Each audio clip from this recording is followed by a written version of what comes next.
नमस्ते साथीहरु सबैजनालाई। आज चाहिँ के को पार्टी भनेर चाहिँ फुटबल खेलेर आएको।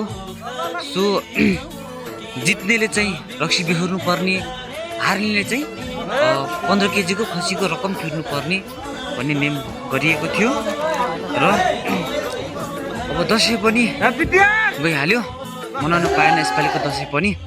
तिहार नजिकै मुखमा आइसकेको छ साथीहरु। अब तिहारको दिनमा पनि अब हामी त काममा भइन्छ परदेशी। अब त्यही कारणले चाहिँ अब तिहार पनि आज नै मनाइदिन। अब छुट्टी छ हैन, भोलिदेखि फेरि ड्युटी हुन्छ। सो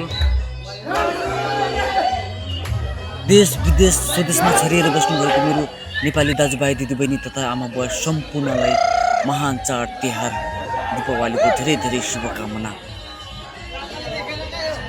स्वस्थ रहनु, हाँसिरहनु, खुसी रहनु।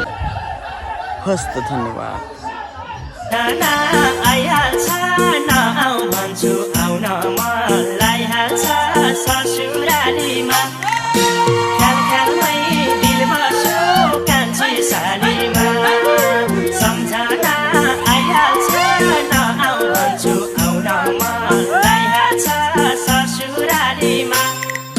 ख्याल ख्यालमै दिल बस्यो कान्छी सालीमा। ख्याल ख्यालमै दिल बस्यो कान्छी सालीमा।